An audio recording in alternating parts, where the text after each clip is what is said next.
Use of force by police officers has been abusive for a long time in Turkey. Excessive use of force at demonstrations has been routine, but even by these standards, what we've seen in the last few days has been absolutely disgraceful and should be put to an end immediately.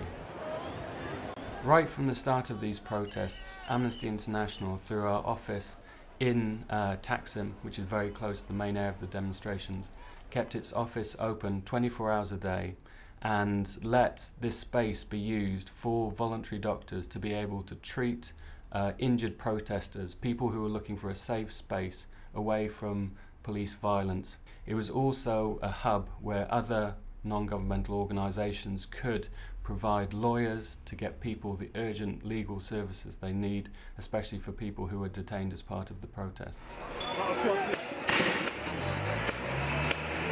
Police have continued in this excessive use of tear gas, using tear gas canisters, firing them directly at protesters as a weapon, beating protesters on the streets.